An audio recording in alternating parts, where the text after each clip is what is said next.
I have been on a journey to be someone. And along the way, I learned the secrets. It's your friends, the people you choose to spend time with. My life, health, and wealth have been changed forever by the people around me. And now it's time for you to meet my friends. This is the Be Someone podcast with Michael Hong. Welcome back to the Be Someone podcast with Michael Hong. I'm here with Ben Locker. I'm just going to call you Ben. That works, man. We've made it this far. It's like Rob, Bob kind of thing. Totally cool. So, how are you? And Ben and I were chatting before the podcast began, and he has a very impressive background. He has done hundreds, probably thousands of deals based on what we've spoke to here. He's done a lot of virtual wholesaling. He has a really impressive background. He and I know some of the same people in the space, and we had a lot of fun chatting with him before the show. So as we're going on, I'm like, wait, let's just hit record. Let's just get this going. Perfect. uh, Tell us a little bit about yourself, Ben. Yeah, well, first, thanks, Michael. I mean, a pleasure to be on here. One of the last things we said before you said hit record was like, a little bit of the why, and it was like I love the personal side of the B to C or B2B side of things. Like that's where my focus is today because I love the impact of people. So these are great platforms to share stories, and mostly what not to do's for people is about what I'm really good at helping is shorten that runway. Don't do everything that we did of learning along the way. So yeah, just super excited to connect today and appreciate you having me on here. Yeah, where do you want to start? Yeah, let's start with how did you get interested in real estate, or how did you start in real estate? Yeah, it's a great question.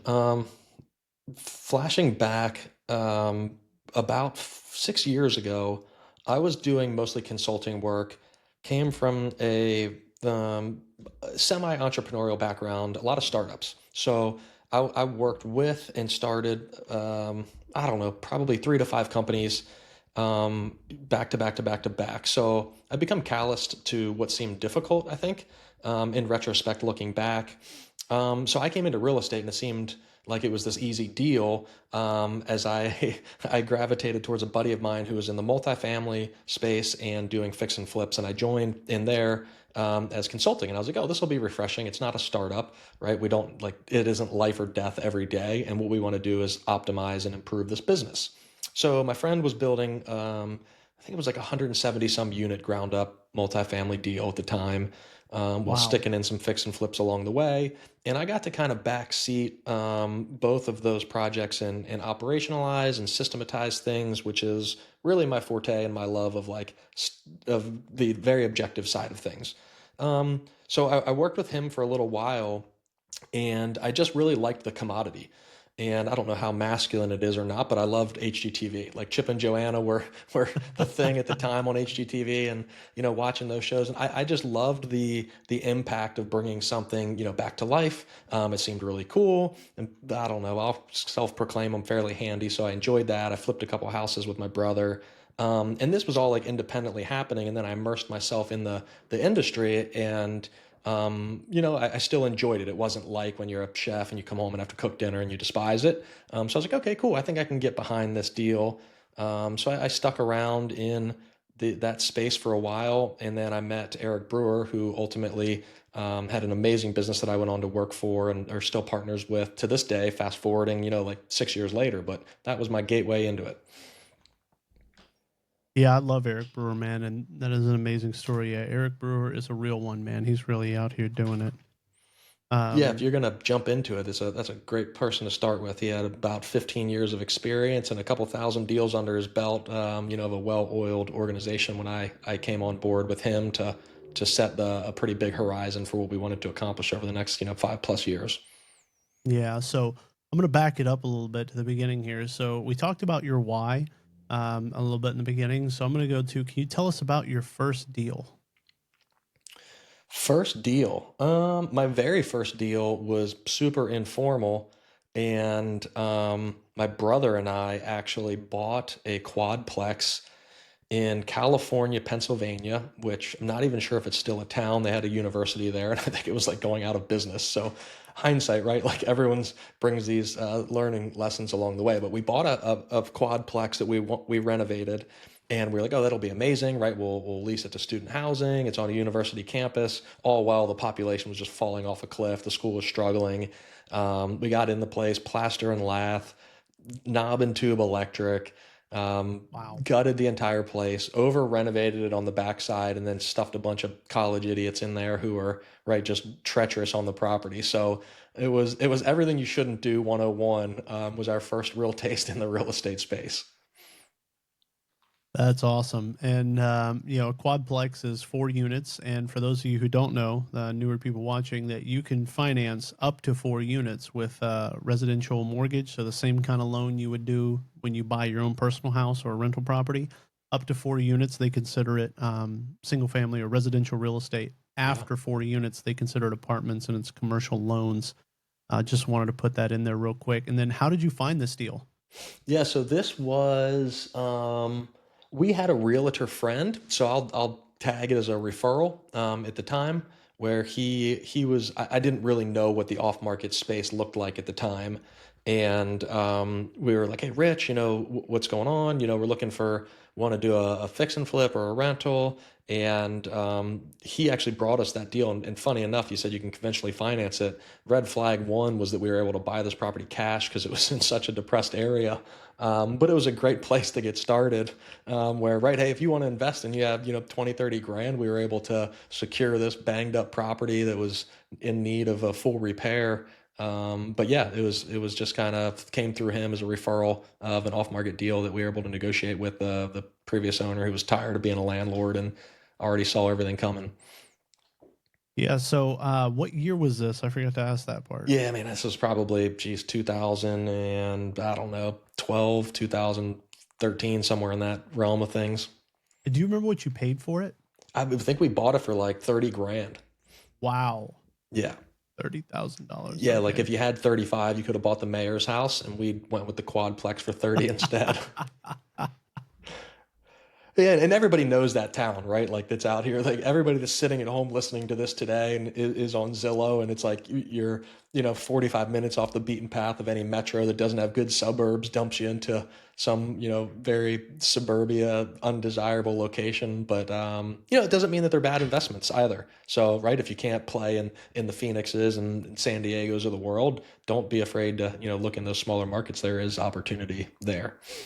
Yeah, there's opportunity there. There's cash buyers there. And even in these small, I've found, and you may have found this to be the same, Ben, in these small markets, there's always still someone there who's a buyer.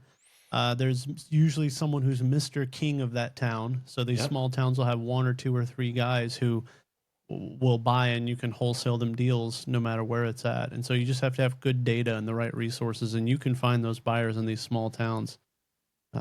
At least that's been my experience. 100%. And it only takes one. You can only sell a house to one person. Sometimes people, we want, multiple. It's amazing if you can get to a multiple offer situation, et cetera. But the reality says if you have a piece of inventory that somebody wants, it's worth what anyone's willing to pay. And as long as you can find that person, right, that checks all the boxes of being a sellable piece of inventory and you're good to go. Absolutely. Hey, do you remember what the rehab was on this $30,000 fourplex? Yeah, I mean, by the time it was done, I bet you we probably spent, geez, I don't know, 60 grand on the property. Nothing was, fancy. My brother's a mechanical engineer, and like I said, I'm barely inclined to, work with some tools. And him and I did everything, and we subbed out and grabbed some buddies for demo and to help clean up. And but other than that, we brought in somebody to do some of the plumbing. But other than that, we were able to kind of put everything together slowly ourselves. We used cash, so right, we miscalculated any interest or cost of capital outlaid without collecting a return. So it was a very mismanaged project, but it was bootstrapped and it was project one. So what are you going to do?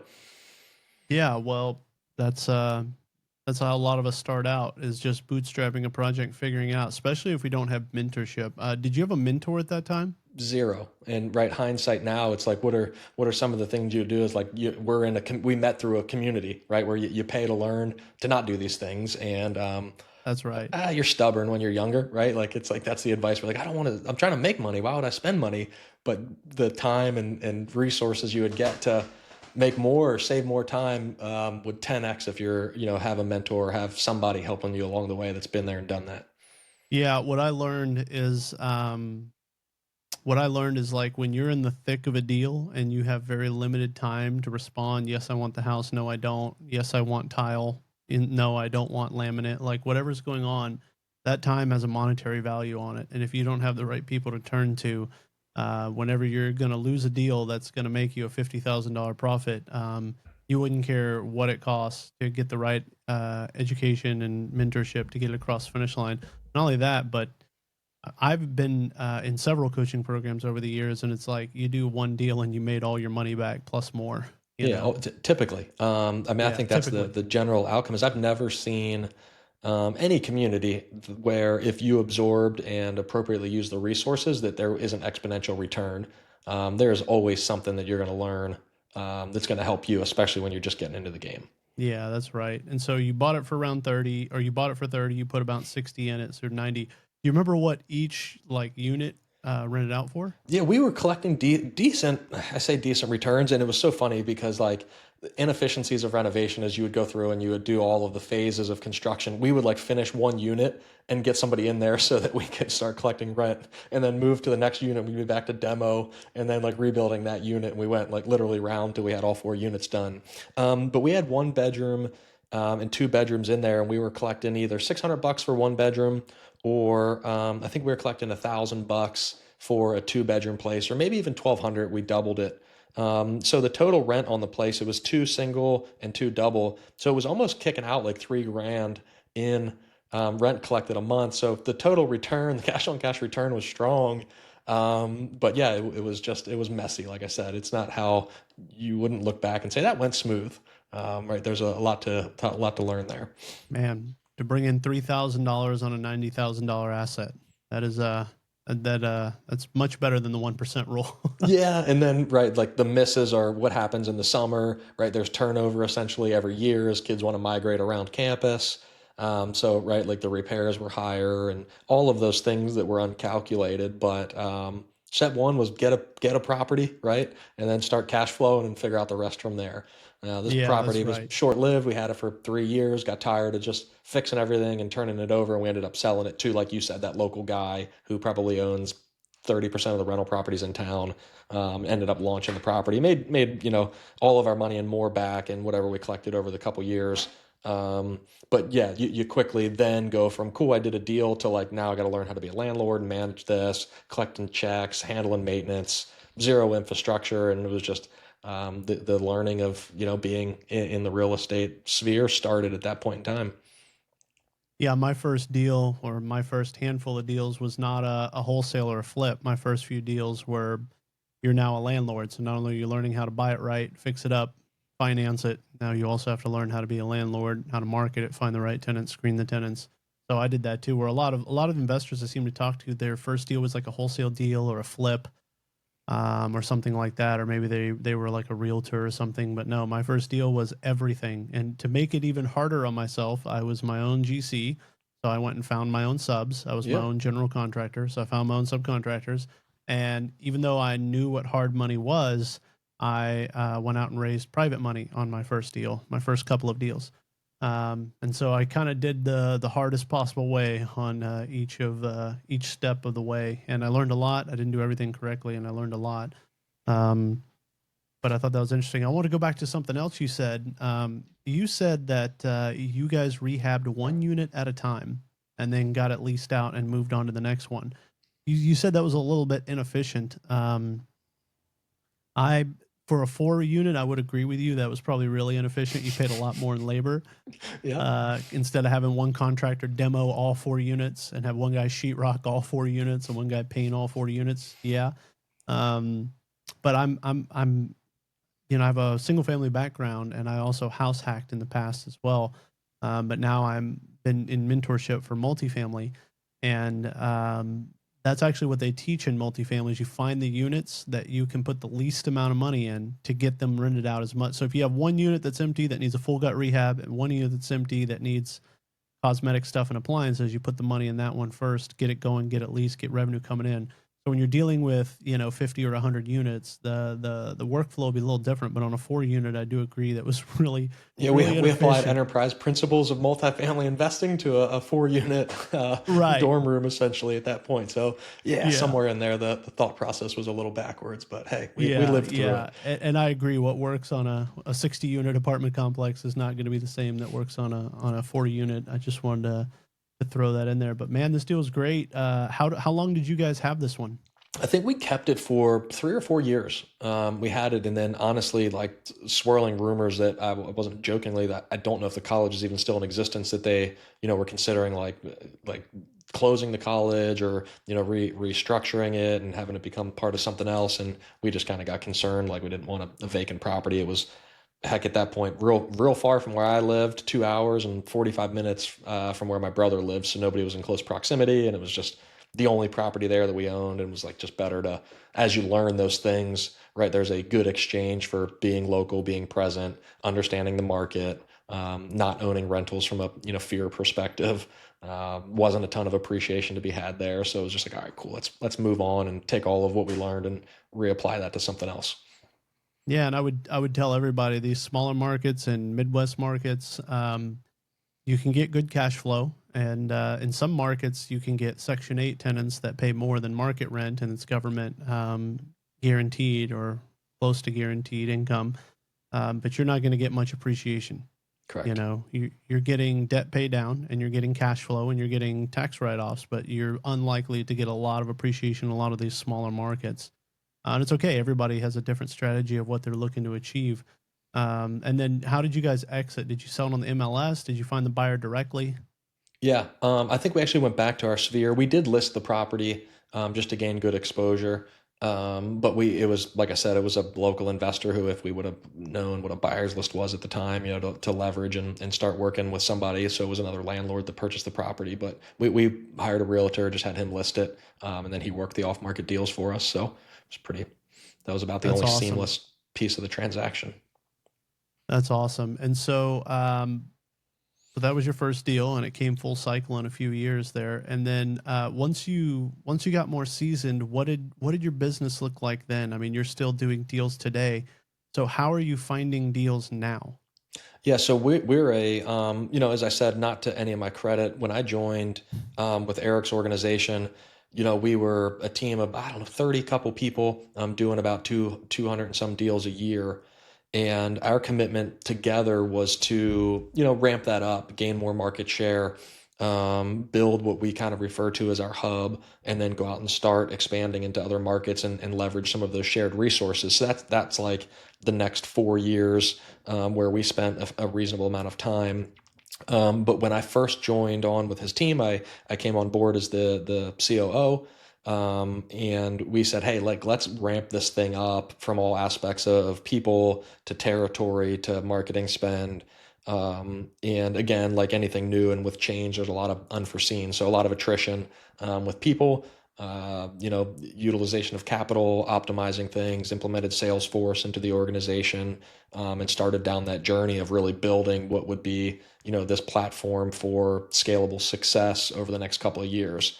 And he was already direct to seller, and we just kind of enhanced that approach. So we are, to this day, we actively manage, we refer to them as lead categories. So, right, like mail is one, TV is one, PPC is one. We manage about 11 different channels of ad spend, and well over 6 figures a month in a budget that we're currently spending today, multiple 6 figures on our marketing spend. Whoa. That is quite the ramp up. That is quite the glow up there in your real estate story. So you guys are doing TV. That's where you guys put ads out there with Yep. numbers that people can call. Are you guys doing billboards? We do. Billboards are a tricky one. Billboards fall for us into that advertising side of things more than marketing. Very hard to track. I would say that's like a back nine of golf analogy of a lead generation channel that really supplemental to TV and other things. But yeah, that's a trickier one to have good analytics on where and what's happening once you throw billboard campaigns out there. Yeah, I know a few people who have done billboards, and what they told me was it wasn't really about getting the leads. What it was about was putting a billboard on a busy highway with a logo or brand that matched the logo of the direct mail that you would be sending someone. So later, when they get their mail and they see we want to buy your house in cash if you'd like to sell, it kind of gives you credibility because they've been seeing that same company name as they drove to work down the highway every day. So I've had the same comments from several people who do billboards. So yeah, we don't get many calls off of them. It's hard for us to track, but we know when we're going heavy in other marketing channels, if we put a billboard up, especially on a busy highway, we all other marketing channels seem to convert better. Yeah, that omni-channel presence helps like round out that. And then, as you mentioned, you want to become eventually that, the polar bear drinking Coke reference that makes no sense at all, but people know what it is. And then by default, when you're thirsty at a gas station, you think of polar bears and Coke and you grab one off the shelf. So it's that a little bit more indirect piece of things, but yeah, it's a great advertising means that we Yeah, will cycle wow. and rotate I never around. thought of that. The polar bear drinking Coke. I like that. Yeah, I'm stealing they that always from you. go to the basic analogies, right? So you guys are doing mail. You guys are doing. Or do you guys do text blasting, cold calling? We don't do a lot of texting now. We still are active in cold calling. And when we look at marketing, the best thing for our journey has been always we call it a three-legged stool, or right, a four-legged chair rather. And right when we were all in school and got yelled at for leaning back on two legs, it was because the teacher didn't want us to fall off and be the class clown. And business is kind of the same where seasonality, market conditions, events, they're all vulnerabilities to your marketing and lead generation strategies, which if you cut those off, that's a really bad place to be. So we always ultimately try to get to a reinforced mix of 3 to 4 good marketing channels. And that doesn't mean you need a crazy budget. It means that you're insulating yourself from a catastrophic event of some sort where then nothing happens and you can't make any money. And I like a mix of inbound and outbound. So we're talking about TV and mail and those things which are inbound marketing. And I also am not against still that outbound prospecting, like you said, in the cold calling world or the texting, so long as it's right for your business and that's what you want to do. Yeah, excellent. So do you kind of know the KPIs on like a deal? Like if you'd lock up a deal today, like what your marketing spend is and what your average assignment fee is?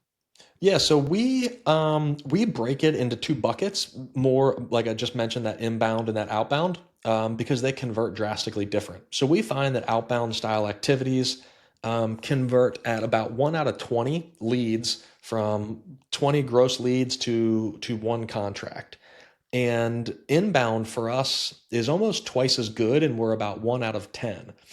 To answer your specific question, that means that our cost per contract is usually in the upper 30 some $100 range. So 36 to 3,800 bucks annualized is about where we land.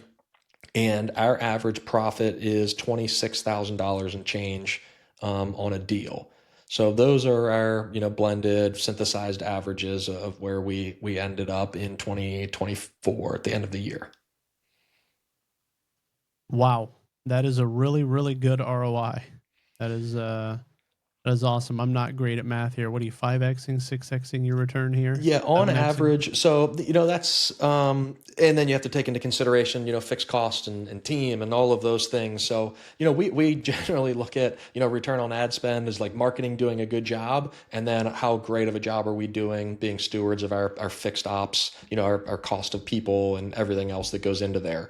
But yeah, we averaged almost, a little over a 6 to 1 gross return last year on our marketing spend, to get to there. And then from that comes commissions come out, and marketing, all of that stuff starts backing out. And ultimately, we work to try to get to a mid 30% net margin as a healthy goal.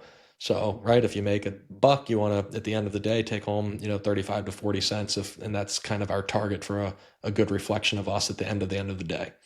Right. And you're a very mature business. You have a lot of people, a lot of fixed costs, a lot of software. Do you guys have physical offices? We do. We actually run I wouldn't say one of the few, but there's a lot of progressive investors out here that go fully virtual, and we are huge believers still in an in-person model. In-person meaning we are in office. About 90% of our staff is in office, and we fulfill about 95% of our appointments to this day in person, in the living room of where we are. So we're very present when it comes to being investors in every aspect. Yeah, I know people in my network who do both, who do like in person belly to belly with the seller at their kitchen table, and I know people who do stuff through phone calls and Zoom meetings and direct mail and stuff. And I have always found that stuff will convert better. You will get more properties under contract belly to belly with the seller in their own home. Hard for you to compete with that versus someone over the phone. Um, so with you guys being a mature business and having all of these fixed costs, what do you think a newer investor should look at on the return on their marketing spend? You guys do a 6x or sometimes higher return on your marketing spend to assignment fee, but someone who's just getting started, what is sustainable? What should they try to be targeting? What's sustainable for them? Yeah, I think ultimately a 3-to-1 return is a good reflection of, I would say, overall health. And that means like, are we spending it with the right vendors on the right channels? Are we doing a good enough job responding to the leads in a timely fashion? Is our sales process good enough? And all of that should yield a 3-to-1 return. And it's not always rainbows and butterflies. And I spend money on channels that don't have a phenomenal return. But phase two of that question is then a lot of people go to a casino and play a cool little game called Blackjack where it's a 2-to-1 return. And everybody loves that when you win, right? The best thing you can do is get a 2-to-1 return on your money. And we drive there and we endure that for the sake of our own, right? Like self subscription to that. So, I'm not always hung up on objective KPIs or measurements without further context. I have a buddy who spends $1 million a month and his return on ad spend is a 2-to-1. And by all measures, everybody would thumbs down that and say it's not ideal. But he nets $1 million a month on $1 million ad spend. And now I don't know a lot of other investors who are making $1 million a month only managing one marketing channel. Imagine the simplicity of his business as opposed to us who is spending on 11 channels. So there's always context to be had. I hate sharing KPIs and targets because it's like they're unique to the business, they're unique to where you are in your journey, and they're unique to what you want it to look like, right? If cold calling was a 10-to-1 return, but you didn't want to deal with that, don't do it. Pick something else that makes the same amount of money that you like, that gives you a better quality experience that you want your business to look like. So that's kind of where I always start with like the strategy and vision of what you want your day to look like. Yeah, I love that. I love the idea that you can shape your business to what you want to do. And I love asking people KPIs, but I always want to put a disclaimer in there as well that you're not in the same markets that everyone else is in, and you have a different skill set and a different tolerance. And I love inbound marketing, and some people say, I need action. I need every day. I need inbound marketing. And so I love that your KPIs are great to know, but everyone else's KPIs are going to be different. Yeah. I wanted to ask you, you said there were 11 marketing channels. Can you, off the top of your head, can you list what all 11 marketing channels are? Let's see, pop quiz, right? So TV, PPC, we run campaigns, direct mail, outbound calling. We parse out PPL, which are prepaid leads of right buying leads from other people that are running traffic. Radio, we have a SEO budget. We do have billboard in there, as I mentioned, even though it's kind of advertising. Social media.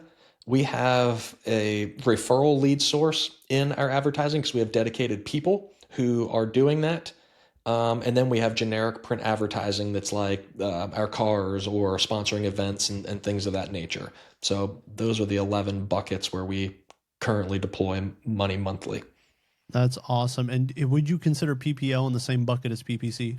So we That carve it out just because we want extreme granularity with those things. So while they do share similarities, we also want to know inherently, like, is it from our digital marketing efforts or somebody else's that we're gaining that result I from? see. So yeah, we Now, parse out as much as we can.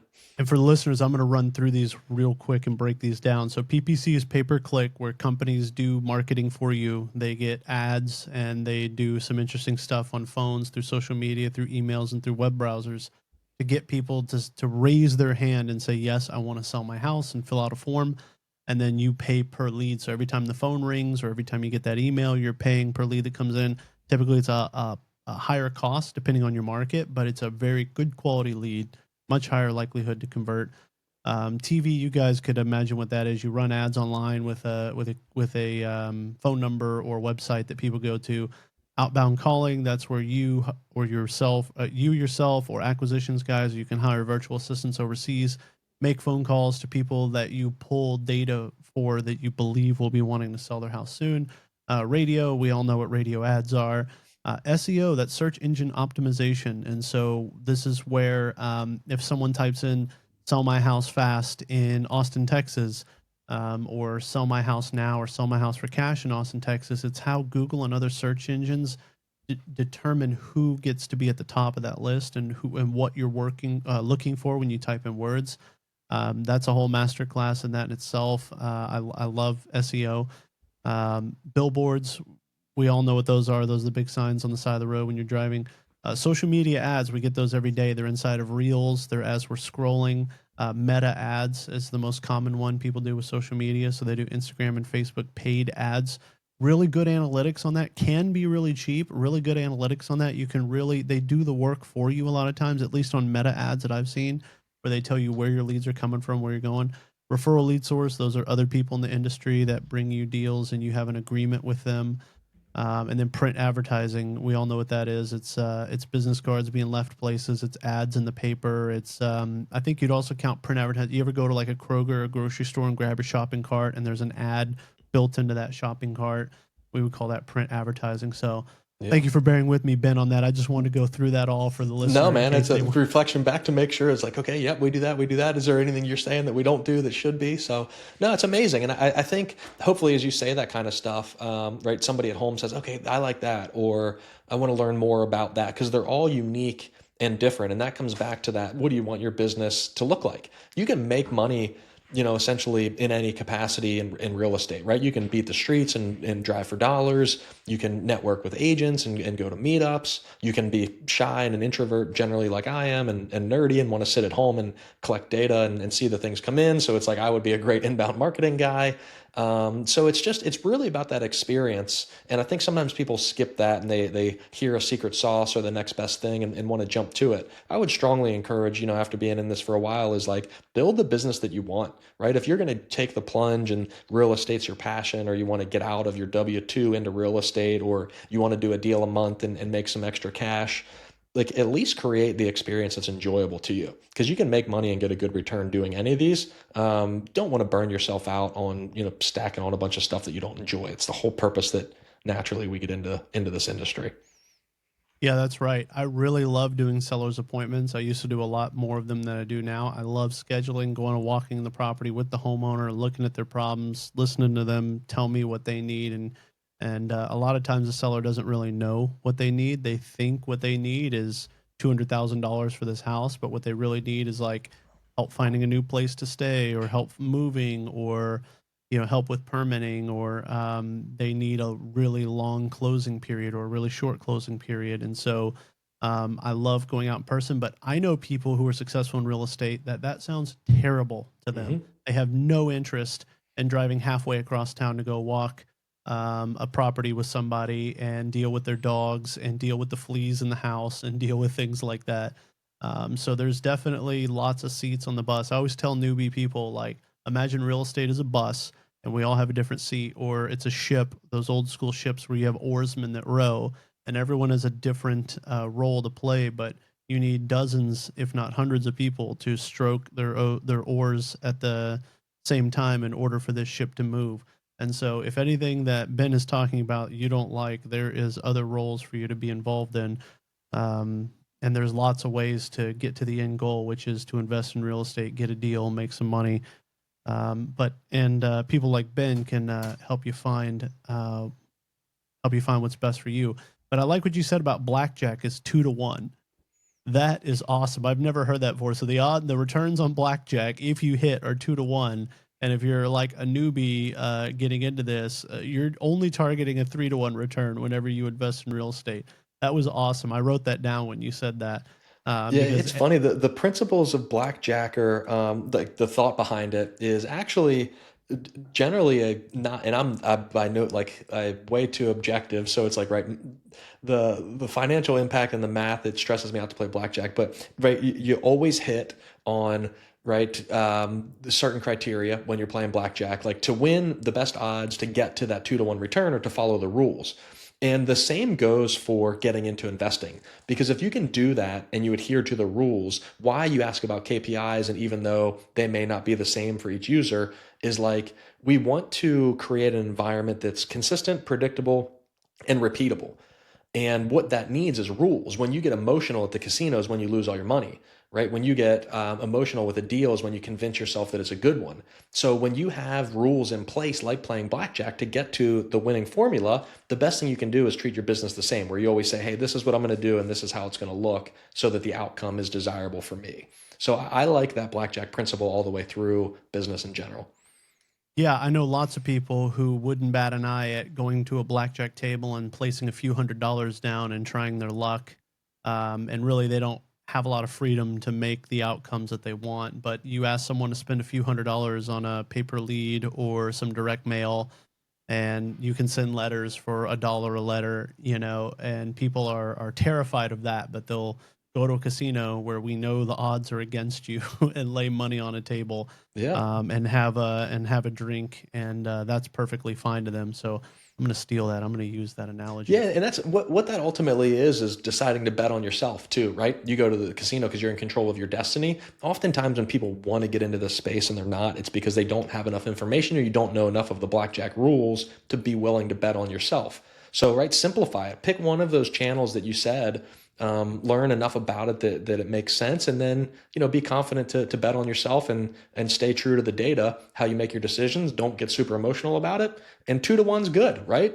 I mean, anybody who can clip a wholesale deal here or there, or whether it's your full-time gig or your vacation money, yeah, it's a good return. That's better than the S&P. It's better than anywhere else I know to stick your money to get a 2-to-1 return on it. So is it ideal and fully optimized? No, but is it a great place to start? I think so. Yeah, I think so too. And Ben, would you identify yourself as an integrator? So by nature, I would say that yeah, I'm very objective when it comes to building things out. So I love using database decision making to build and to grow things. So when I said I was the COO of that role, I mean I would exchange that for the same word as an integrator. I've always loved that style of analyzing business because I don't trust my emotions enough. I trust what data says to make those decisions. So I think every business can or needs somebody who's the visionary leading it, and there's an ideal place for somebody in the middle to integrate and be objective with the analysis of things. Yeah, the reason I say that is because I'm looking at you and I'm listening to you talk, and like you are like the perfect person to hire if you have like a bigger size business. And ladies and gentlemen, he is not for hire. But We do when a you lot of are, consulting and coaching, but yeah, currently not nothing beyond that. So I paid my dues, in that space as full-time integrator for a couple of years. So yeah, and just for the audience, I want to tell them that when you're starting a small or medium sized business, there's typically two roles that are the foundation of a company. And so when you hear people say they're going to partner in real estate, one, I generally don't like partnerships.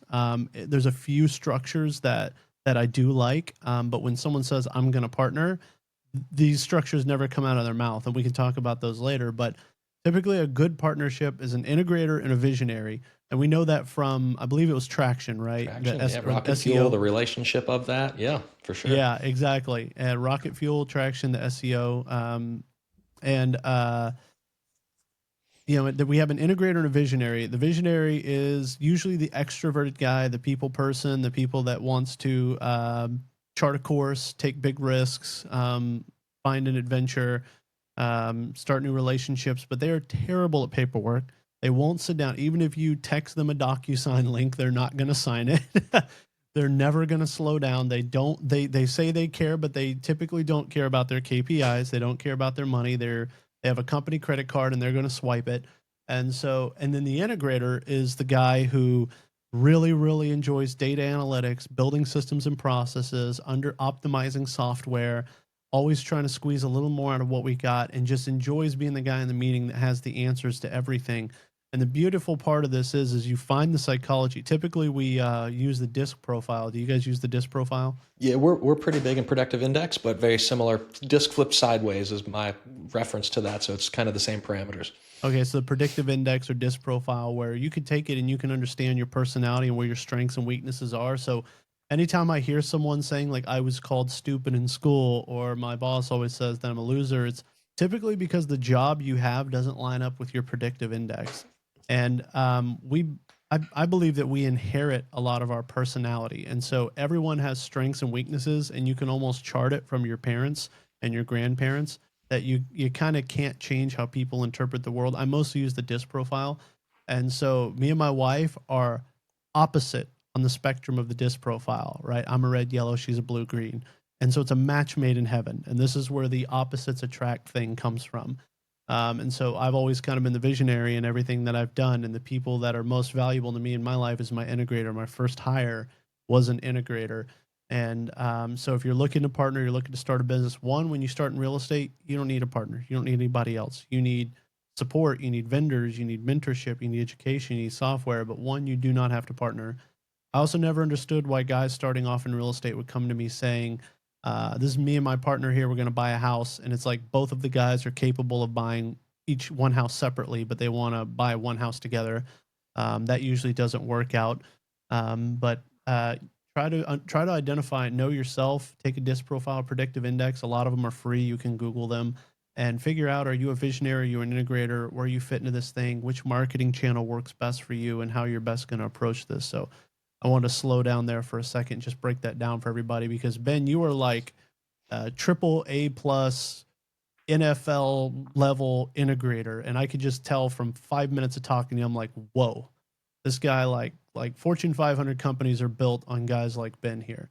So I just wanted to take the time to acknowledge just like how far you've come, and you've really refined yourself as like a top tier integrator. Well, thank you. That's a super kind words there, and why that exists, I think, and I'm grateful for my mentorship and my learning and infrastructure, because it's you're not born that way. Like you said, your personality, 100% agree, naturally is rooted in your childhood development. And inherited from your circumstances, as you mentioned, from mother, father, etc. And the more and quicker you can learn about that, that is how you become in alignment with what makes you happy and you don't get burnt out. Because a lot of times you hear that. And if a sales guy is jammed into an accounting box all day, you're going to hate doing what you do. The good news is there's somebody out there that loves doing that, right? As you mentioned, your wife and you are exact opposites. The relationship thing is you'll always see it in this industry where two similar people will be partners. So you got two sales guys, then you've got two people with different visions. You have two people with complementary skill sets, and 90% of the rest of the work goes by the wayside that nobody wants to do. And I think that's why there's a lot of failures in taking on partners, because you attract, naturally people like you as opposed to complementary pieces. And that really becomes a leadership conversation. Like the best thing and the first thing you should do is hire somebody who's exactly opposite of you, who will do everything that you don't want to do. All of a sudden, hey, you have a mini team and an ecosystem and you get stuff done. The worst thing you want to do is excite each other, talk about it, and then nobody, has tenacity or galvanizing to go do it. And in my journey of learning that, there's always, I think, some aspect of purpose or ego. And the sooner I was able to try to set that aside, learning, being that quote unquote number two guy, was a place that I just enjoyed. I liked it. It didn't, as my career progressed, it didn't inhibit me from being an owner, from being a partner, obtaining whatever you wanted in business. I just sat in that role, and enjoyed that style of work. So 100% agree to your point of like identifying that, getting into something that you like, that speaks your language to you, and just be impactful, in that place in your organization, wherever it may lie, whether it's integrator, visionary, TC, ops, whatever it is, right? Like just find what your niche is and enjoy, being in there. It's what makes it fun. Yeah, and I say all that because I'm just deep down, I'm jealous, Ben. I'm jealous that I don't have an organization mature enough to hire someone of your caliber. So And thank you. Like that, maybe Zoom and hiding behind my keyboard over here gives a false sense of impact. But no, all jokes aside, one of the things that we often see too is then people will become title bias and title inflation, where they'll say integrator, they'll say COO, and really there's like 5 levels that I've seen. Um, of people that do the same style work for the phase of business that you're in. And, an executive assistant or a virtual assistant, frankly, is a super cost effective way. And their unique skill sets, they're great at handling, repetitive tasks, staying organized, reporting, measurement, spreadsheets. They virtually are like a little integrator. And then as you outgrow that, you kind of go to that executive assistant who's in person and can handle and start to manage your life. And then, you go to an operations manager who now oversees some of the processes. And then you get to a director of operations, and then you get to an integrator, then you get to a COO. But really all that is like, it's like leadership in your team. They all have to grow in parallel with where you are. You don't want to be paying somebody 200 grand a year if you don't need to, and you can do it for 16. It's just like find where you are today and who can most complement that polarizing view of your business. That's how you'll get moving much quicker, right? If every new idea that you had a dedicated integrator for, or somebody doing that work, wouldn't that be helpful to get that thing to launch? yeah, I went through those growth cycles as well. I'm not that far along on the growth cycle as you and your partners are, but I have tons of ideas, and I can build the SOPs, I can build the systems, I can build the software, but I need someone to run them for me. And VAs have been great. Like whatever you're gonna pay a VA, $5 an hour, whatever you're gonna pay them, you are going to get that back in spades if you actually know what you're doing and you have work for them. So a couple of things I've learned about VAs is one, you can start by hiring them part time. You're not going to get quality work out of them, so try to find full time work for your VA when you hire one. Two, I think what you said is great about repetitive tasks. Most of my business is a lot of repetitive tasks. And I don't know if it's the education system in the country where they come from. I don't know if it's a cultural thing. But a lot of my VAs have came from the Philippines, and they have been absolutely wonderful. Best, like they all speak English. They are all familiar with American culture, and a lot of them used to work for U.S. based companies that have call centers and support offices there. And so the best investment, I used to think the best investment was direct mail. I got my first few deals from direct mail, and I'm like, why don't I take every dollar I've got and put it in direct mail? And then my second best investment came along, and it was hiring a full time VA, 40 hours a week, Monday through Friday. And then I will evolve to the point where I need like an EA, like an executive assistant in person here in America. But man, it's just so much easier to add more VAs in and then upskill a VA to manage a team of VAs. But eventually, I will climb that mountain and get into that. So let's talk about what your education business look like. We were talking a little bit about it before the call, but I'm not really super familiar with the education business side of what you're doing. Yeah, so talk about purpose and impact for me. Doing deals is very transactional, and I love it. There's great cash flow. There's a lot of money, frankly, in doing real estate. And for the amount of work that you can literally get a lead in, schedule an appointment, go buy a house, sell it to a cash buyer, it's pretty quick. I don't know where else you can get that well of a return. However, as I was doing this for a couple of years, a lot of people would reach out to our organization. Again, Eric has a great name in the industry. He's been around for 19 years at this point, investing. And we're very active inside several mastermind communities. And a lot of people would reach out to us just due to the time, the quantity, of transactions and people. And they'd say, hey, like, what do you do here? What do you do there? And we were answering a lot of questions. And we always found that the majority of the questions came back to having a really good sales process. So we have like a rule in business where you never have a problem until you have a lead problem. And then your next problem is to convert those to revenue. So as objective as I am, and as much as I love a good system and process and being organized, you can do all of that with no revenue and it doesn't matter. So we are sales and marketing organizations in this transactional real estate game. So, after people started asking us and how we were scaling our business, we really came back and refined like what we were amazing at. And it was the fact that we had a really, really good sales process. We were able to convert leads well. We were able to convert deals well. We were able to sell deals well. So we were able to generate revenue and income producing activities really, really well. So we started formalizing what we did internally because we wanted to scale that for ourselves.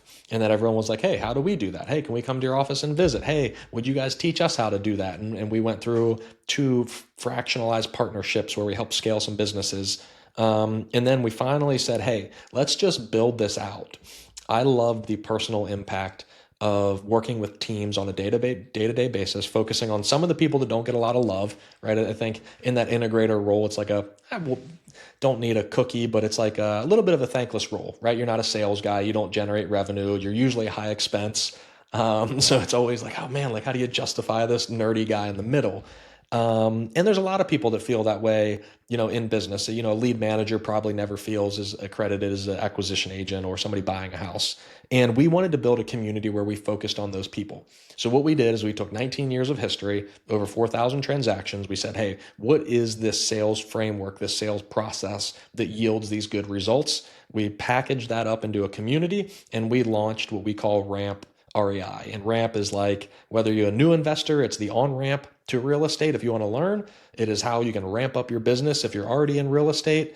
And frankly, we even act as a fractionalized sales coach for people who don't want, and it may be the off ramp for an owner not to be involved in the day-to-day business, which we were kind of able to do for Eric, not to have that direct interaction on a daily basis and still have a successful organization. So we come at it from every aspect of implementing that sales process into somebody's business. So I looked it up just now. It's ramprei.com. I've never used the product. I've never clicked into the website. So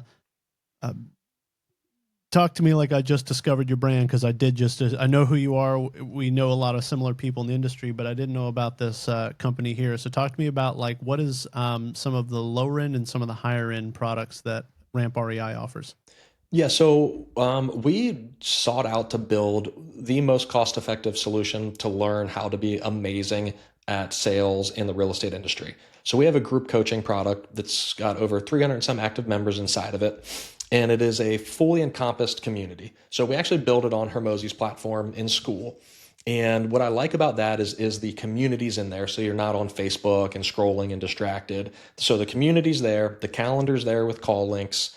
The education modules are there. So we have a self-guided tour of over 75 modules. There's over like 7 hours of content that people can work through at their own pace. And it takes you through really a sales framework and how to be great at sales in this space. It's specifically designed around that. It's not evergreen. So it's not 5 years old. We're not gurus that don't use it and just sell it. We constantly are refining these modules and this education curriculum based upon current market conditions, investment challenges, and being the most relevant and successful you can be. And then we host 6 monthly calls. So there is 4 sales calls, 1 a week, that you come and train, enhance, and practice your skills. And they're very active. We do role playing. Everyone is engaged. Cameras on, mics off mute, participating. Go to YouTube if you want to learn something. It's free. I'll save you the money. I am a huge believer of practicing and honing your skill set. There is neuroelasticity or plasticity that you enhances when you practice and you do things and you get better. I hated when I could stump our guys with an objection and after they watch 2 hours of sales training. It's like, no, we built this community to practice in. So that's our community aspect, is just like this abundance of love and nurturing for anyone who wants to learn and instill a winning sales process into their organization. Then we have one-on-one coaching, where if you want something more exclusive, we do that. And then we have like some strategic advisory consulting, where we actually do an event where we come into your business for 2 days.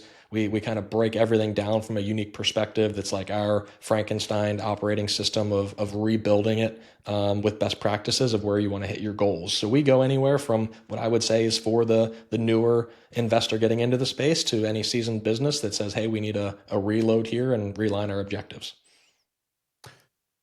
Wow. You guys have like a full spectrum of services there. So I like what you said about like, it's about the experience and getting firsthand experience. It's not about information. You can find information everywhere. Nowadays, the information is out there.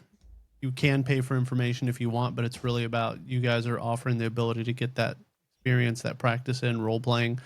That's been very powerful with me when I first started in real estate and I was in a group and they said, let's role play. I'm like, oh God, come on, guys. Like, I'm ready to get out there and really do it. When you're doing PPL and you're paying, it could cost $500, $600, $700 every time that phone rings if you're like in a high cost market. I would rather be practicing a couple times a week in a role play before I'm on those live leads like that.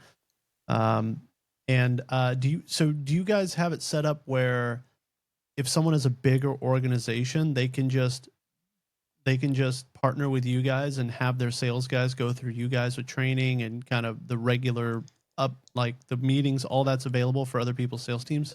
Yeah, and training is different in everybody's interpretation. I love the fact of the analogy you just gave. We say, right, like, Michael Jordan and Kobe didn't practice foul shots in a game, right? That's what the practice was for. And when you're talking about literally, and you're spot on with our lead cost. I mean, our cost per gross lead, for TV is 650, PPC is 526, direct mail is 343. So when that phone rings, right, are you practicing or are you performing at a World Series or Super Bowl level?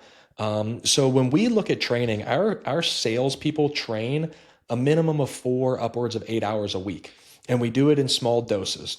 So our community is built around being able to go in, train for 15 minutes on a segment of the sales process, honing that skill, becoming a master at it, and then you compound those. And right, all of those little 15-minute wins, it's kind of like the foul shots. So we want to foul shoot every day so that when we get to the foul line in a game, it's easy, right? Like the same thing with layups. We want to do enough layups where a layup is an afterthought and it's a deal. So when you get into the living room and it's an objection or it's a trust barrier, whatever it is, a concession, a concern, whatever you want it to be, it's like we don't want to practice there. I would love for those people to practice inside of our community amongst everyone else who's experiencing those same challenges, those same things. And for people getting started, right? Why would they be in there? Like if you run fake checks in mail, you answer the phone to a price objection. So you'll learn those kind of things, and some of it's proactive training. So there's a lot to be said for that. And to answer your question, yeah, about larger organizations, we're team based. So it's a flat fee for that organization to get plugged in. So it's like I said, a very cost effective solution at under $1,000 a month for an entire team to train inside of our community. Well, for someone running big teams, $1,000 a month is like a really good deal. But you also have other products at a lower price point for people that you have the school community and stuff like that, right? Yep, we do. And some of that stuff is just self-guided without the calls, informative, all of that. So we generally have, something for everyone's budget. We just want it to be the right thing for people because we care a lot. And like I said, there's a lot of people selling a lot of stuff out there.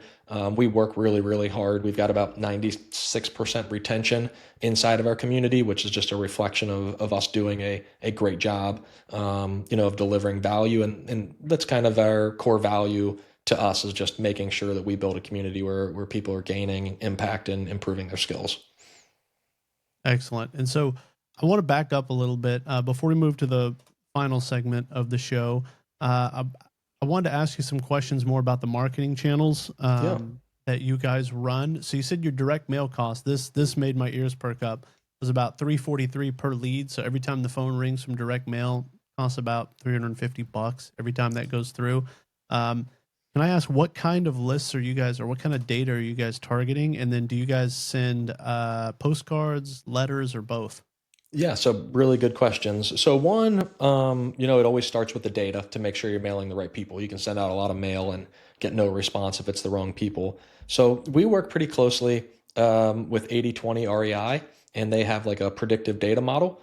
So what that means is that, they know what is going on in people's circumstances and situation, that they say, hey, these people, from what we can tell, likely have the characteristics and likely are experiencing the things that oftentimes lead them to selling a home in the near future.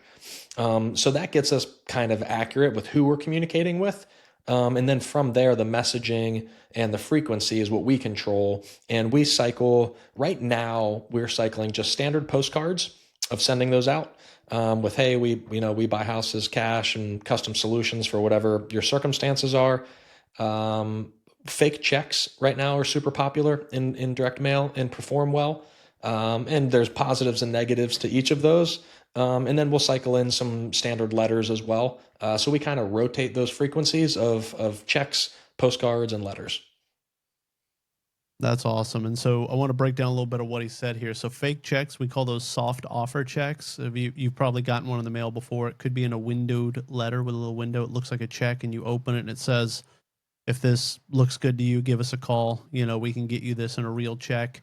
So we call those soft offer checks. And when I started in direct mail, because I did most of my deals off of direct mail, we pulled our own lists. We did like high equity, absentee, out of state landlords. You can do some direct mail for pre foreclosures. However, here in Texas, foreclosures are really fast. It happens first Tuesday of every month.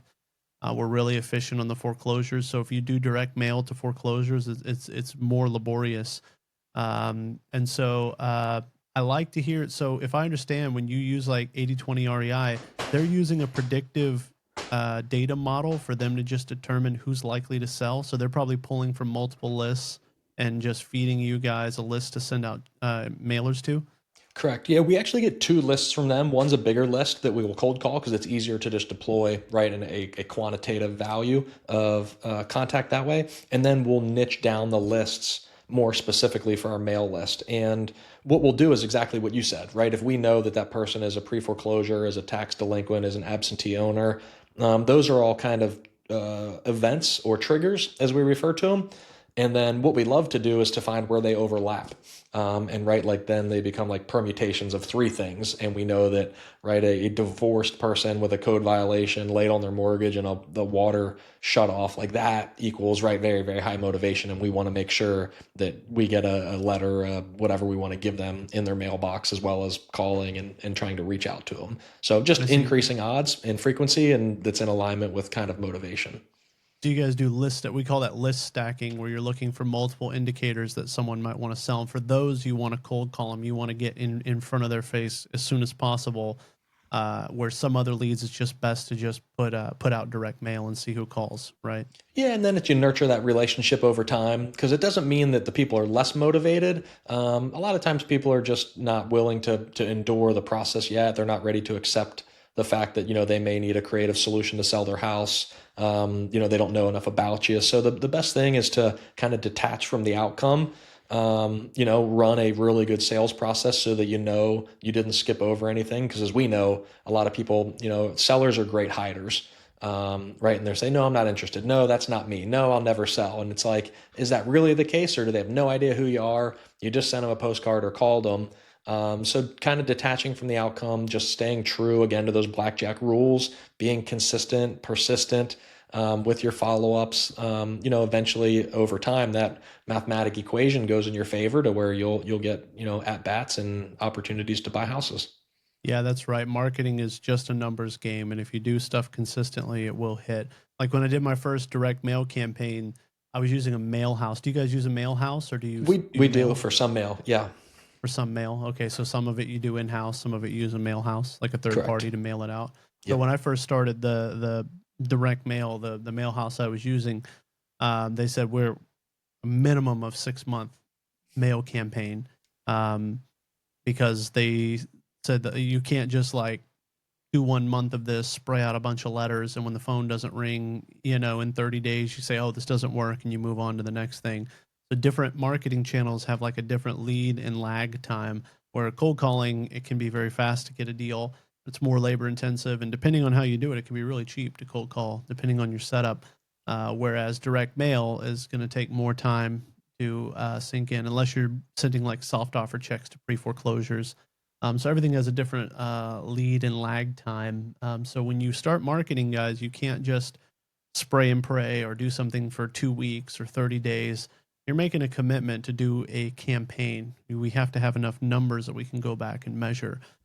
So when you're doing, like, for example, a lot of people argue with me that with this, but I still do a 6 month marketing campaign. I don't know if it's going to work for 6 months. So even some things like PPL, I mean, you can get a phone call, and on your first call, you can close that deal. So you can swipe a credit card, buy PPL leads, have your phone ringing today. You could close a deal tomorrow. Um, it does happen, but still, no matter what I do, I want to see a 6 month window for it to make sense. But I'm not on the level that Ben is refining his numbers. So what do you guys measure like for a marketing campaign? What kind of length of time is it for you guys? Yeah, it's very similar. And hope is a terrible strategy. So ours is, again, no surprise, it is very objective. So there's a couple of things that when it comes to vendoring or leveraging out anything of your organization, treat it like an interview process is what I always encourage. Um, Find whom else is get referrals, testimonials, like who else is doing it, what does their success look like. If you don't have your own data, the best thing to do is to go emulate something that represents a similar market, a similar business, something. And people will share that with you, right? Create some friends in the industry and say, hey, like, if you're doing mail, what does it look like? If anybody asked me, I would tell them. So then you take that information and you say, okay, cool. I should also expect something similar, and I say, get testimonials, real ones, ask them for them, call the people. I probably wasted in the past 2 years, 70 grand in fraud in marketing costs. That just didn't perform because I did a bad job and got excited and wanted to like try something, test something. So literally start with vetting the vendor. Are they a good person for you to work with? Then setting those expectations of, hey, here's what I think is going to happen. Here's how long I think that is going to take.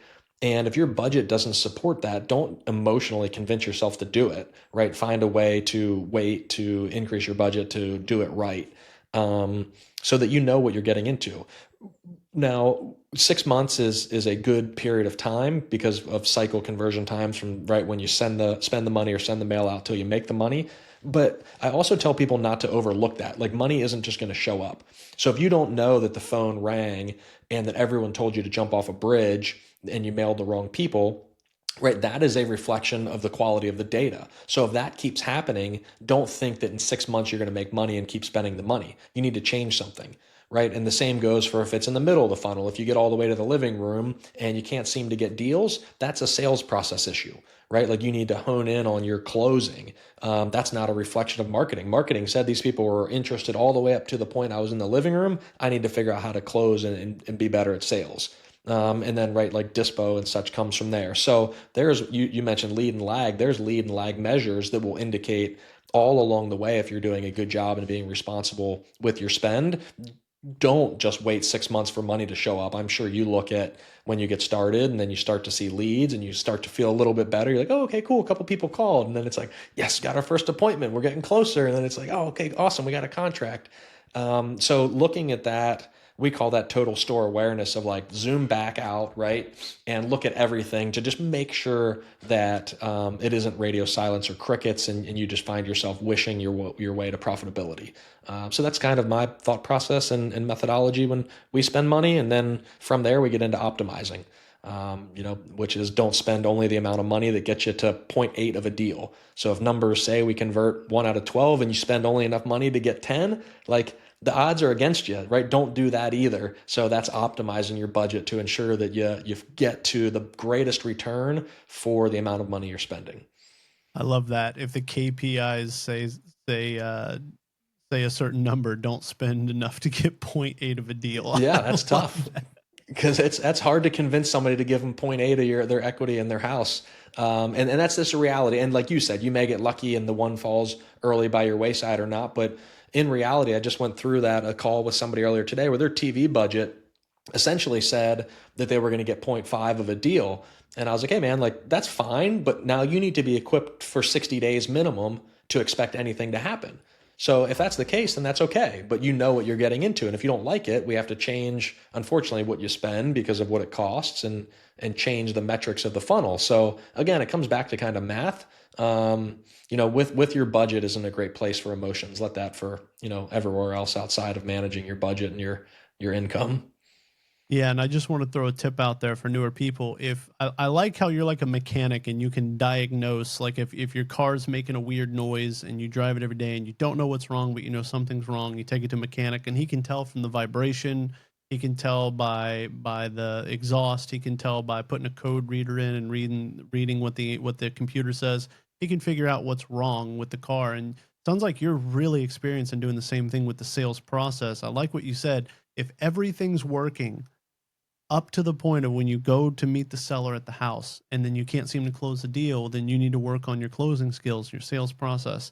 And then you guys provide training for that. But if you're newer and you're working with someone in your local market, you can also have a closer. There are people who provide services as I will close your leads and we will work out a split on the deal. Yep. And then the understanding is I'll close your deals, we'll split the deal, and then you will learn how to be a closer from me. I've helped newer people do that by me being their closer on that. Now, I'm not the guy that's going to help them do all their paperwork and sit there and build out their systems and processes. We can teach them how to do that, and then they have to go do that, or they have to hire a VA to do that. But I love how you're so experienced that you can just sit down and help diagnose the sales process. But you can't do any of that if you're not tracking your numbers, if you don't have your KPIs, if you don't know how many times a phone ring, and you don't have to have a fancy CRM when you first started. I started with Google spreadsheet. I had a Google spreadsheet that my mail house had access to, my VA had access to, and I had access to. When someone would call, I would hit Control F and I would type in their last name and I would find that their cell and I would mark them as we are now talking. Please stop sending them mail. And then I would set up a follow-up sequence. When I say a follow-up sequence, you can program an Excel spreadsheet or Google cells a cell in a Google spreadsheet to just turn yellow after so many days and turn red after so many days, and you know who you need to follow up with. So you don't have to have fancy software. You don't have to have million like Ben and his team. They're spending six figures a month per marketing channel. They grew to that. They didn't go from the fourplex to the $1 million a month spend on that. And each level of growth along the way, what's going to happen is you're going to hit plateaus. I've hit plateaus in my growth, and then what you're doing on day one is probably not what's going to work on year 10. Like Ben is 12 years into this based on what I picked up from our conversation. And what happens is when you hit these plateaus in your business, we like to say, like, if something's working, don't change it. I always say that a lot because things could be working just fine. And then we have the tinker, the engineer type who wants to go in and modify and we can make it better. If you want to change, if your process is working and you want to change it, you shouldn't do it. You need to have an expert, a consultant, someone like Ben look at it and see if it needs to be changed.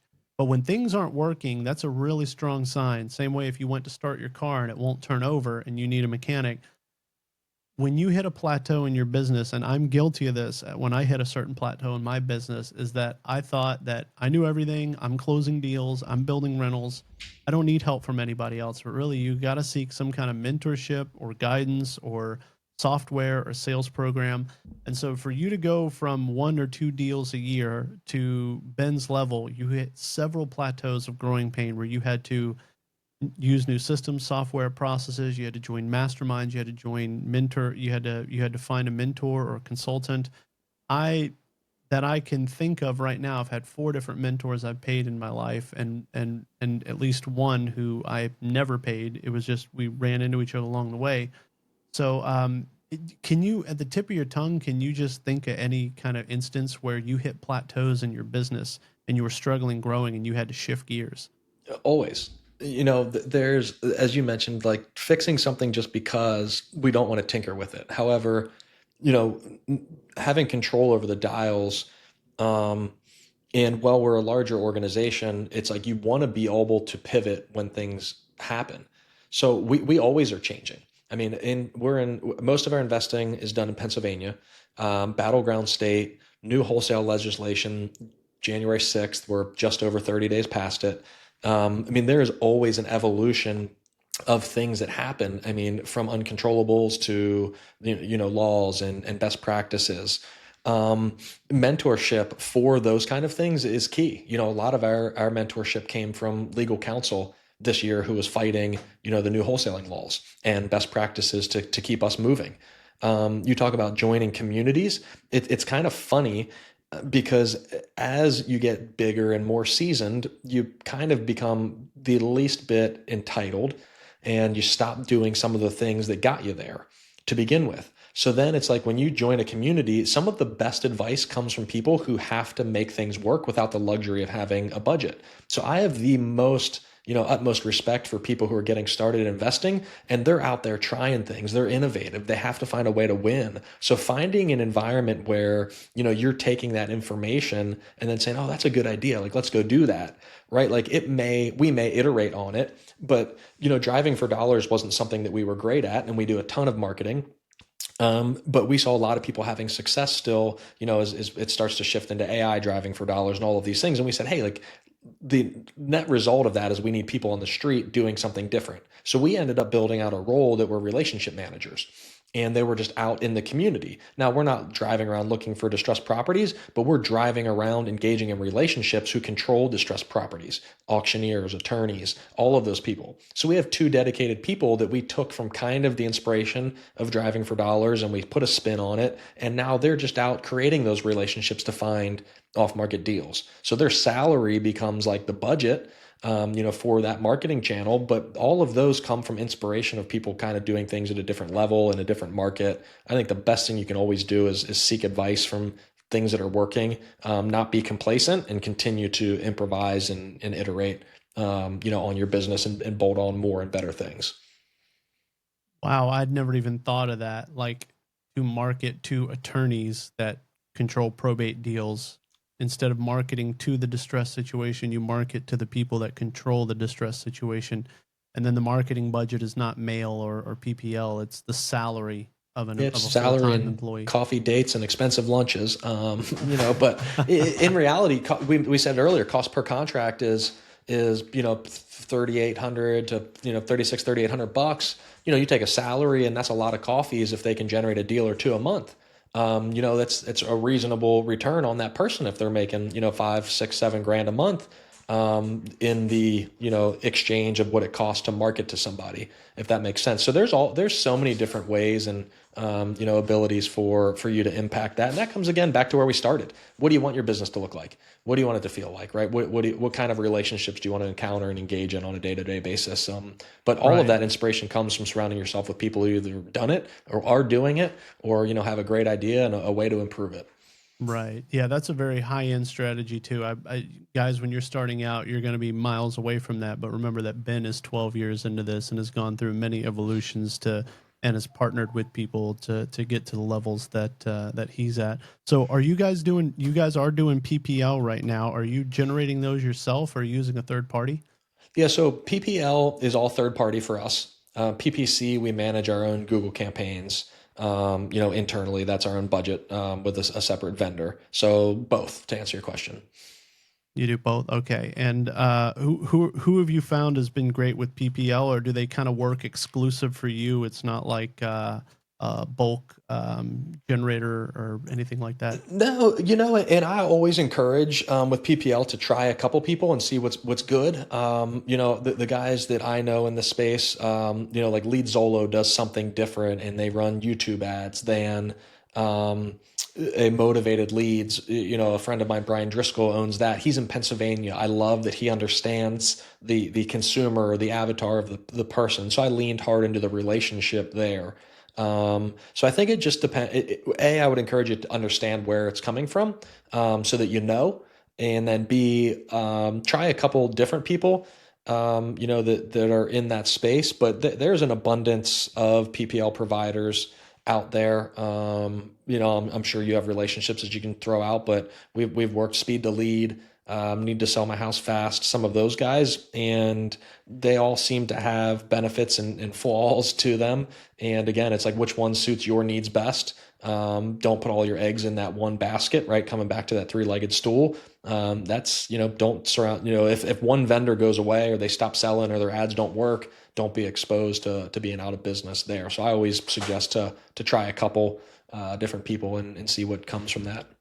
Yeah, I love that, Ben. I've talked to a lot of people that do PPL, and they don't have one provider. They have a number of providers, especially if you're doing nationwide, and then some people don't want to go nationwide. There's going to be people that are stronger in different markets. And then I like what you said. Some PPL providers will just do YouTube ads. I'm familiar with LeadZolo. And then some people will do social media marketing. And so if you want to do PPL, whatever your budget is, I like the idea of breaking it up into multiple buckets for multiple Yep. PPL providers. And then every market you're in is different. The cost per lead in Phoenix, Arizona is going to be much different than California, Pennsylvania, or wherever or Yeah. wherever you're buying a fourplex They give them at. away out there. They're free. Free leads.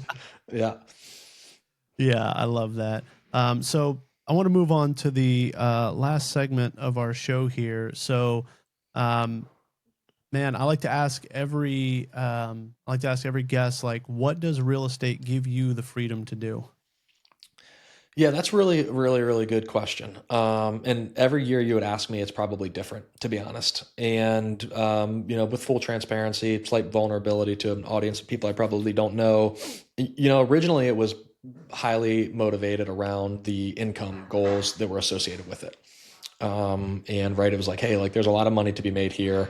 I got into the game. I was like, coming from a job where I wasn't making a bunch of money. It was, working hard, doing my own thing. And that was very enticing to me. Fast forward to where I am today, I have two kids, 2 and 4, and I value a lot of my time, and flexibility with love school drop offs, love the conversations of people like yourself in the industry. And it's given me now the ability to really create a lifestyle of having, friends and a circle of people that I like being around. It's a commodity of goods that I enjoy, spending my time on. And ultimately, at the end of the day, that algorithm is like, purposeful for me and enjoyable. And it's like one of the first places that I've been able to build and navigate to really enjoy life. And I think, it's quick and you hear that, but heck, man, I've already been doing this for a while, and you start to date yourself and get older. But, it's you can make a lot of money doing anything, but to enjoy it is key. And, I've been able to move to Florida. I live down here 10 minutes from the beach now, and, enjoy being outside and the remote aspect of what I can do. And all of those things were provided by this commodity of real estate. So it's been super, super impactful, for my journey to create that lifestyle I wanted. Yeah, I'm a little jealous there, Ben. You have a 2-year-old and a 4-year-old. Me and my wife, we're approaching the window of time where we can finally have kids. Real estate helped bring that to me because I used to travel full time Yeah. for my W-2, and she was in school for a number of years. So kids are on the list for us to try. We don't, full disclosure, we don't even know if we can have kids. We don't have any medical problems that we know of, but you never know until you try. So Yeah, God willing, right? what's that? I said, God willing. Yeah, God willing, that's right. And I like what you said about you used to chase money, now you chase relationships and people. That was me in my teens and early 20s. Is I was just trying to make the most amount of money possible, and you end up with high blood pressure, a bad back, you're never home. And now, as I've kind of matured in my life, I'm just chasing good people. Like the most important thing about me is like people that I want to surround myself with. I take phone calls from people sometimes, and people send off a vibration. I like to say your vibe attracts your tribe. And I remember when I was in the corporate world, I had no control over who I'm sitting in an airplane cabin with, or who I'm sitting in an office Yep. with, or who I'm sitting in the back of an Uber with. And there were certain people I just couldn't stand to be around, even though they've never harmed me or did anything wrong to me. It really just ate up my emotional energy. Yep. And then now I'm to a point in my life where if people don't vibrate a certain way, I have the privilege and I have the ability to just control who I'm around, and just reserve my energy for the best people that I can find. So when you hit a certain level in life, it's like you go from chasing money to just chasing people and chasing relationships. Yeah, and it's Um, full circle, right? That flywheel comes back to then once you have good relationships, everybody, is like, hey, how do I help? What can I do for you? And you reciprocate that. And it's like funny enough, as you put the cart in front of the horse with purpose and impact and relationships, and then like the financial gains will come from that as soon as you stop focusing and forcing, for that aspect of things to happen. So That is 1000% true, Ben. And when you put yourself around the right people and everyone vibrates the same way, then the next question is how can we help each other? And now let's go chase some money the right way. And along the way, it doesn't even feel like a chase anymore. yep, exactly. When I'm doing what I'm doing, it doesn't even feel like I'm pursuing money anymore. It's a whole different thing. We're just having a lot of fun.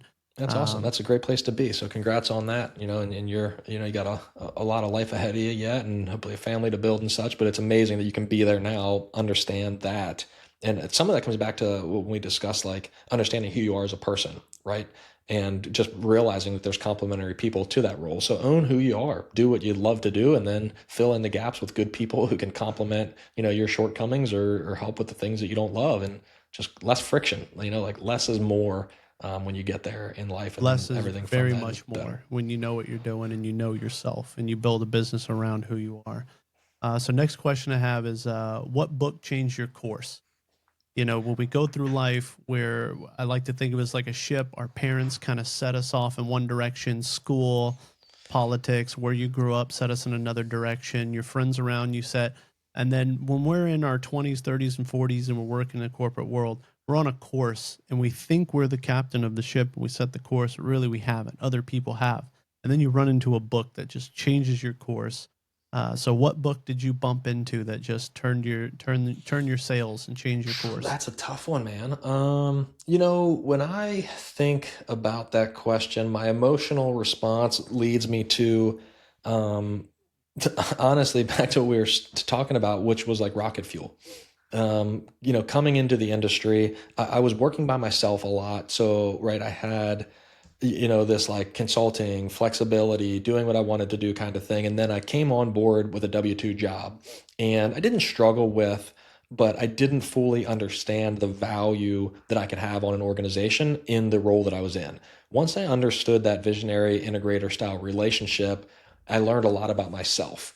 And what that did was empowered me to just have belief in my skill set, regardless of like what the role was. It was just a confirmation to me that like what I was good at was a real thing. And the more that I could understand that, the more purposeful and impactful I could be.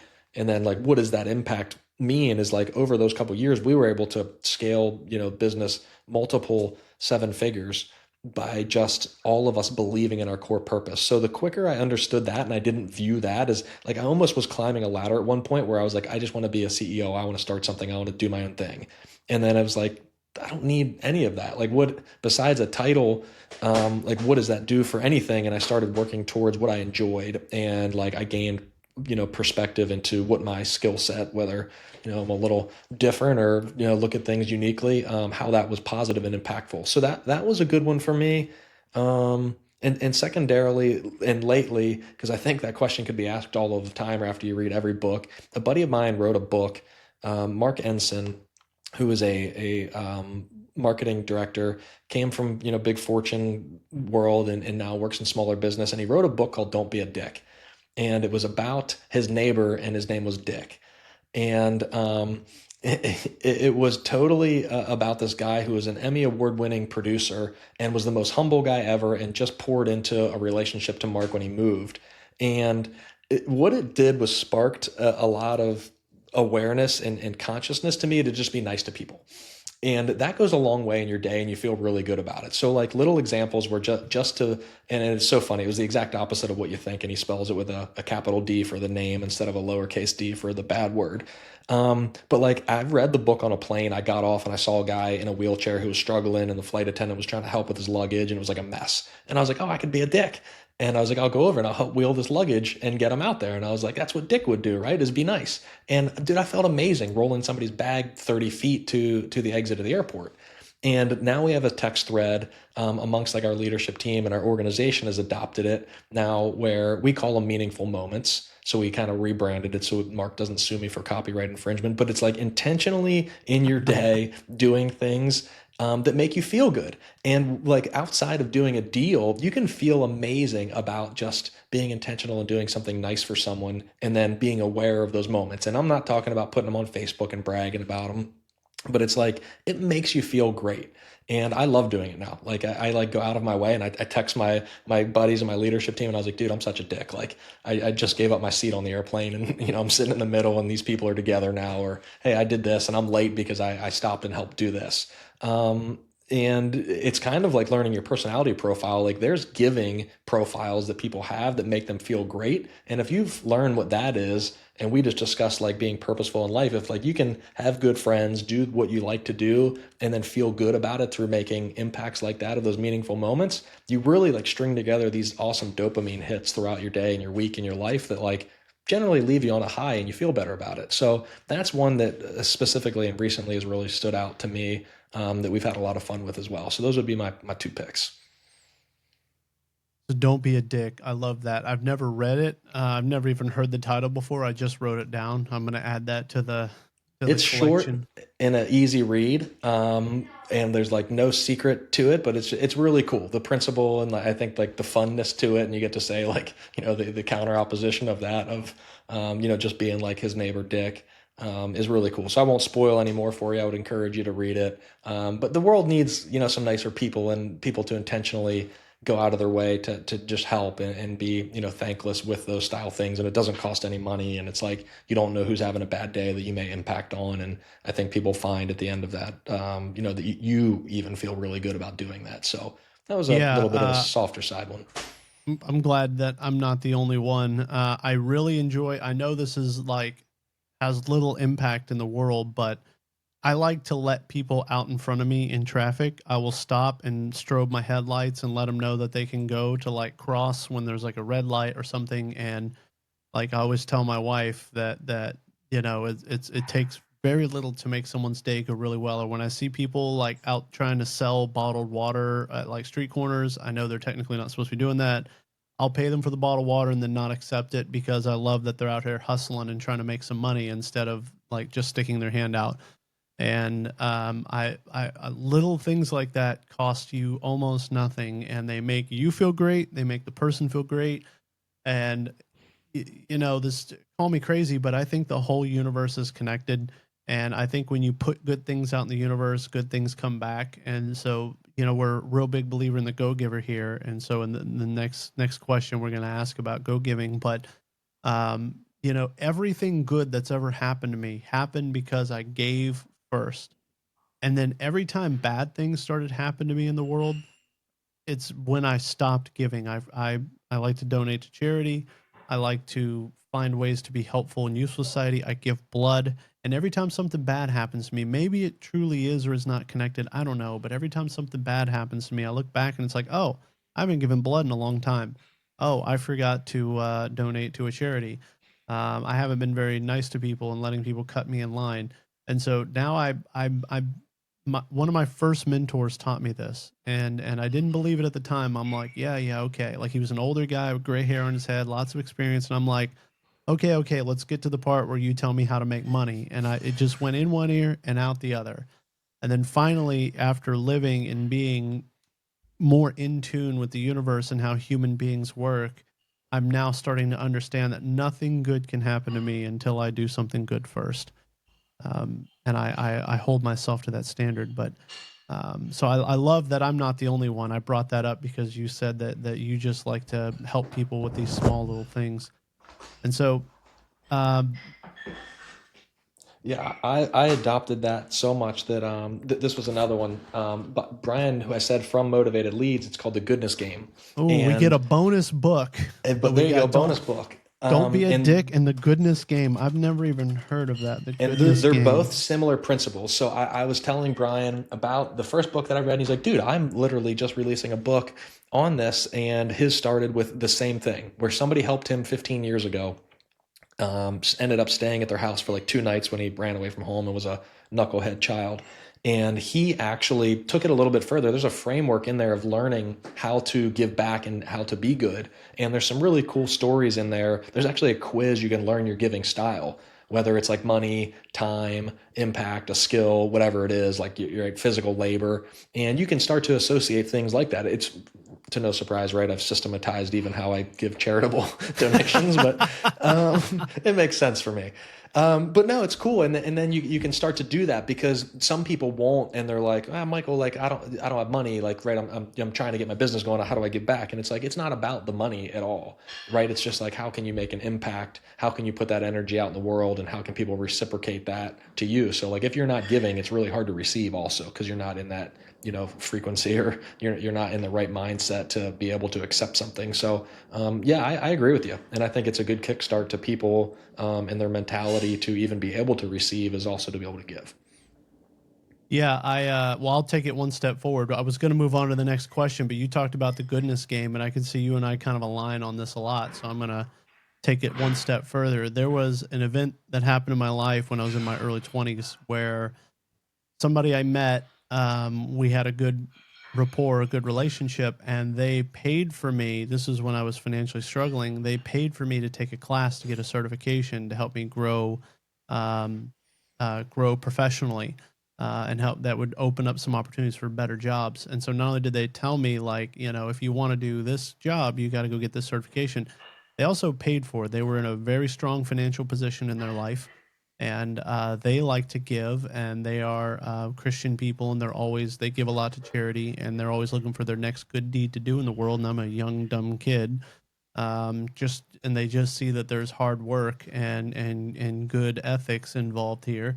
And so not only did they tell me about the class, but they paid for it. And then later, I couple things. One, I got a job, and I found out the only reason I got the job was because I had that specific certification among the other certifications I accumulated. And then two, I tried to pay them back one day, and they say you don't pay it back, you pay it forward. And for the rest of my life, I kind of feel like I've been on a mission to pay back this one guy paying like $1,700 for me to take a certificate, which is no small amount of money. For him, it was a very small amount of money.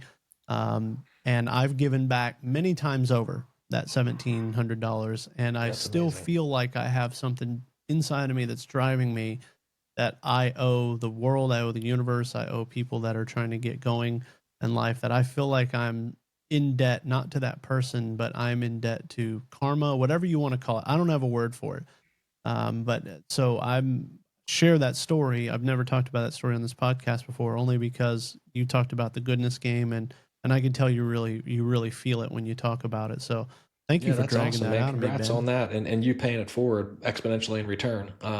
We just studied um, Robert Cialdini's principles of influence, and reciprocity is one of them. And that's kind of what you just described, where it's like a human behavior of psychology, where now you feel, like you said, it's like hard to articulate the word, this obligation almost. And it's a willing obligation for you to want to continue to go do that to other people in return. So, like what that guy was able to do with $1,700, which wasn't the end of the world for him, has created a ripple effect for how many people, just by supporting you. And when those principles of influence are great to help increase your sales tactics, but they're also, the same thing is sales is just communication with people, and that can be in a monetary or non-monetary fashion. So that's amazing. It's like when we look at that, that's like that pass-through ripple effect of the one-to-many approach that you've been able to do. So you are the same as he was to many people, which is phenomenal. Um, that's like, I commend you for that. It's very cool that you didn't stop at that. Thank you for that. And that I'm sorry, that book was called Principles of Influence. Yeah, I think it's Seven Principles of Influence, by Robert Cialdini. I'm not sure what the book format is, but I'm pretty sure that they probably do a book. They do a course, and all kinds of informative, information regarding it. Is that But book still in print? Is that an older probably one? it's called maybe it's the Science of Persuasion. I don't know if it's a Is the book book now or version just a Science of course that they do. Persuasion? Wow, we have got a treat here. We got 3 books. We So got a many, triple. so many of the books. Um, but some of those are easy, and some of that stuff, like you can go online and they have, Cialdini is Cialdini, and some of I their training is free, and you can go watch some of the, the keynotes and the things. But what we were kind of describing there, reciprocity is one of them. And that's been able, I look at your podcast as reciprocity, of what you've been able to do. And then the other is unity. So it's like you've been able to take something, somebody impacted you, so you wanted to go do it again. Then you created unity on a podcast with a bunch of people that hopefully were making a positive impact on them. So it's like you're using all of those, you market it through social influence, and it's like all 7 of those principles are in indirectly what you're currently doing, which, right, you can't fight with human psychology. It's kind of just the way we are. Once you figure that stuff out, you can make a really good impact. So that's super cool for you. Yeah, thank you for that, Ben. So there's like an intro that rolls that you don't hear beforehand that we edit in ahead of time, where I explained this is the Be Someone podcast, and I was on a journey to be someone. And along the way, I learned that the secret was that it was my friends, it was the people around me, it was the people that you choose to spend time with. And when I started, I mean, we're on a never ending journey, but when I started to become the person I finally wanted to be, I realized it was my friends, it was the people around me, and so I made this podcast to like give that tip and back, because I would be in such a different place today in my life if my 20-year-old self, we'll just use 20 for a good number, if my 20-year-old self could hear and know and understand what my 36-year-old self is experiencing today. And so I really want to get that message out there to as many people as I can, as it's the people around you. And so the theme of the show is I'm introducing everybody to my friends, that these people made me who I am today, and then now I want to introduce them to you. So the whole theme is to be a giver and to reciprocate. So I appreciate you highlighting that, Ben. Not many people have caught on that have been on this show so Yeah, far. that's very cool. And I think that's everything we've talked about today is compressing, the timeline of giving guiding light to people, whether it's business or personal, is like,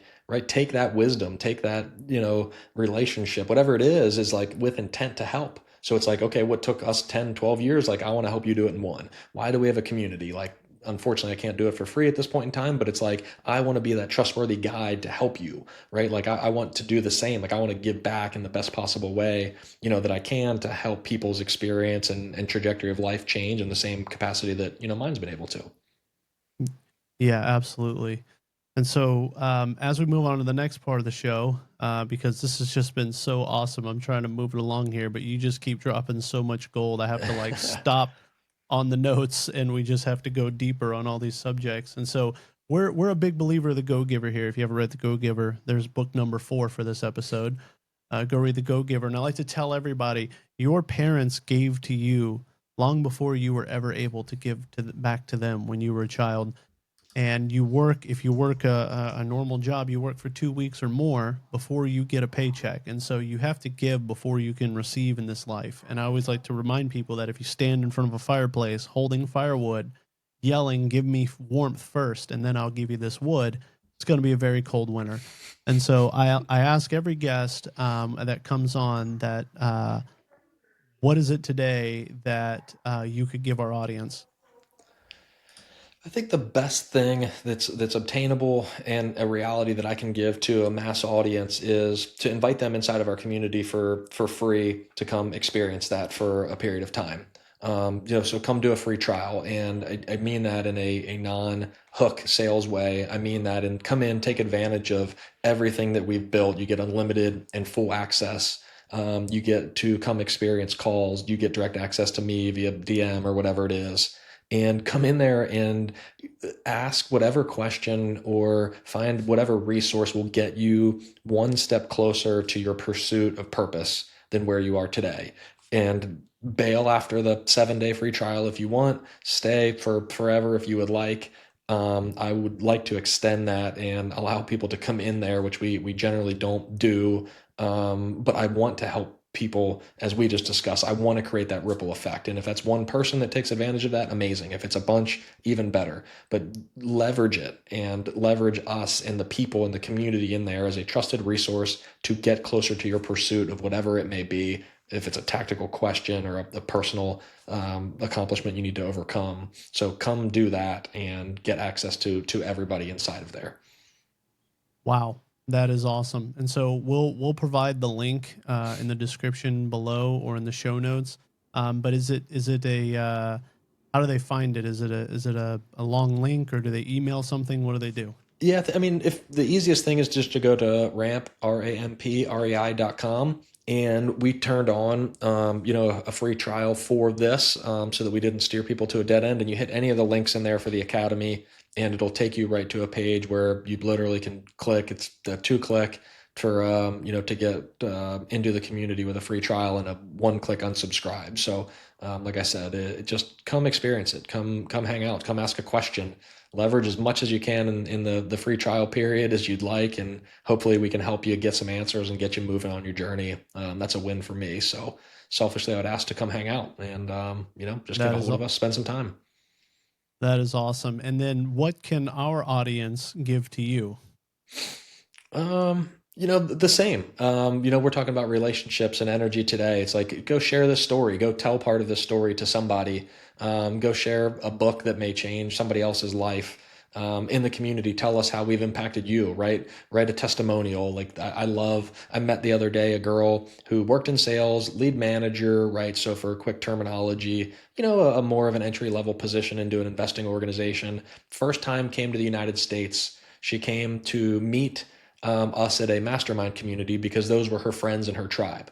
So she said, "Hey, I want to go to America. And the first time I do it, I want it to be at this convention in Sarasota, Florida at a hotel so I can hang out with the people that I like." Like that's impactful to me. I like want to reciprocate and create more of that impact on people.